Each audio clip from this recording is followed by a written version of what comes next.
सीताराम साथियों, आप सभी का स्वागत है हमारे YouTube चैनल ज्योतिष पाठशाला में। जैसा कि आप जानते हैं कि हम आपके सामने ज्योतिष से संबंधित नई नई जानकारी लेकर आते हैं और आज इसी प्रकार की नई जानकारी लेकर आपके सामने उपस्थित हुए हैं।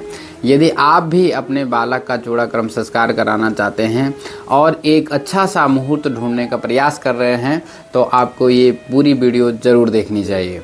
आज हम आपके सामने लेकर आए हैं चूड़ाक्रम का मुहूर्त। 2025 में ऐसे कौन कौन से मुहूर्त हैं, ऐसे कौन कौन से दिन हैं जिसमें आप चूड़ाक्रम का संस्कार आप अपने बालक का कर सकते हैं। सबसे पहले तो ये जानने की अति आवश्यकता है चूड़ा संस्कार किसे कहा जाता है और चूड़ा संस्कार क्यों किया जाता है। तो इसके विषय में कहा गया है कि चूड़ा क्रियते अस्मिन्, अर्थात जिस संस्कार में बालक को चूड़ा अर्थात शिखा धारण कराई जाती है उसी को चूड़ाक्रम संस्कार कहा जाता है। अब इसमें जो है गर्भाधान के समय से या माँ के पेट में जो बच्चे के बाल थे उन बालों का कर्तन किया जाता है। वो बाल अशुद्ध भी माने जाते हैं और इसका एक कारण ये भी है कि हम जब भी कोई कार्य करते हैं, धार्मिक अनुष्ठान आदि करते हैं, तो बिना शिखा और बिना यज्ञोपवीत के वह संस्कार नहीं किया जाता, वह अनुष्ठान नहीं किया जा सकता है।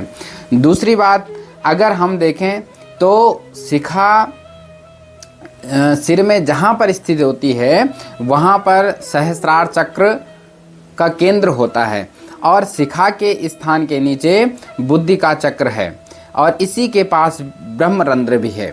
अब कहा जाता है कि बुद्धि चक्र एवं ब्रह्मरंध्र के ऊपर सहस्त्रदल कमल में अमृत रूपी ब्रह्म का अधिष्ठान होता है और जब हम चिंतन मनन आदि ध्यान आदि करते हैं तो इस समय ध्यान से उत्पन्न अमृत तत्व जो है सहस्त्रदल कर्णिका से प्रविष्ट होकर और सिर से बाहर निकलने का प्रयत्न करता है। और यदि इस समय शिखा ग्रंथि न हो तो वह अमृत तत्व जो है बाहर निकलने का प्रयास करके बाहर निकल जाता है और शिखा जो होती है उसे रोकने का प्रयास करती है। और इसके साथ साथ एक चीज़ और है कि शरीर विज्ञान के अनुसार यदि हम देखें तो हमारे शिखा के स्थान पर एक ग्रंथि होती है जिसे हम प्यूटिटरी नामक ग्रंथि कहते हैं। इस ग्रंथि में जो है शरीर में विशेष रक्त का संचार होता है जिससे शरीर हृष्ट पुष्ट और बलवान होता है, तो उससे तेज की वृद्धि होती है और शरीर स्वस्थता की वृद्धि होती है, शरीर हृष्ट पुष्ट होता है और आदमी के बुद्धि का, आदमी के मस्तिष्क का जो है विकास होता है। अतः इस ग्रंथि की जो हम पिट्यूटरी ग्रंथि बता रहे हैं, इस ग्रंथि की रक्षा के लिए शिखा वाले स्थान पर बाल को बढ़ाना अत्यावश्यक हो जाता है। तो ये था कि हम चूड़ाक्रम संस्कार क्यों कराएं और चूड़ाक्रम क्यों कराया जाता है। एक चीज़ मैं विशेष आपको बताना चाहता हूँ। कई लोग मेरे से पूछते हैं कि कई लोगों ने कहा है कि जब हम चूड़ाक्रम संस्कार करते हैं तो संपूर्ण बाल जो है अशुद्ध रहते हैं, इसलिए उस समय जो है बालक की चुटिया भी काटी जाती है और उसके सर में कोई बाल नहीं रखना चाहिए। लेकिन ऐसा नहीं है। जैसा कि हमने कहा है कि चूड़ा क्रियते अस्मिन्, जिसका नाम ही है चूड़ाक्रम अर्थात चूड़ा धारण कराना, शिखा धारण कराना, तो उस समय हमें शिखा धारण अवश्य बालक की करानी चाहिए। अब देखते हैं कि 2025 में ऐसे कौन से मुहूर्त हैं जिसमें आप अपने बालक का चूड़ाक्रम संस्कार करा सकते हैं। यदि हम जनवरी की बात करें हैं तो जनवरी में 15 और 31 जनवरी को चूड़ाक्रम संस्कार के लिए अति उत्तम और बहुत शुभ दिन है, शुभ मुहूर्त है। फरवरी में आपको केवल एक ही दिन मिलेगा, वो है 10 फरवरी। मार्च के माह में कोई भी ऐसा दिन नहीं है जिसमें आप चूड़ाक्रम संस्कार करा सकें। अप्रैल के महीने में आपको 14 अप्रैल, 21 अप्रैल और 24 अप्रैल में अपने बालक का चूड़ाक्रम संस्कार करा सकते हैं। सर्वाधिक जो दिन आपको मिलेंगे वो आपको मई मास में मिल सकते हैं, मई के महीने में। और वो दिन हैं 1, 2, 3 मई, 4 मई, 12, 15, 19, 28 और 31 मई। ये जितने भी दिन हैं इनमें आप निश्चिंत होकर अपने बालक का चूड़ाक्रम संस्कार करा सकते हैं। जून में आपको एक ही दिन मिलेगा और वो है 7 जून। अब जैसा कि हमने अपनी पहली वीडियो में बताया था कि मकर संक्रांति से लेकर और 14 जुलाई या 15 जुलाई के आसपास जब तक हमारा आषाढ़ का महीना होता है तब तक उत्तरायण होता है। भगवान सूर्य नारायण उत्तरायण होते हैं और इस उत्तरायण में ही हम अपने सारे संपूर्ण संस्कार करते हैं।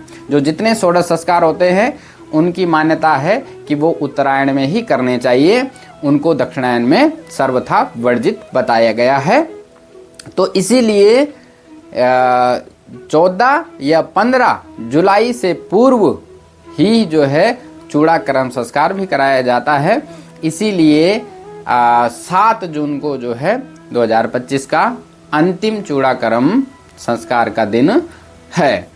अब आपको ये निश्चित कर लेना चाहिए कि आप किस दिन जो है इन दिनों में से किस दिन अपने बालक का चूड़ाक्रम संस्कार करा रहे हैं और उस दिन को अपने बालक की राशि के अनुसार, और जैसा कि चूड़ाक्रम के बारे में मैं बता देता हूं कि इसको हालांकि ये दिन तो जो आपको हमने बताए हैं ये मुहूर्त बनाए गए हैं, अर्थात शुद्ध समय बताएंगे सारी चीज़ों को देखकर।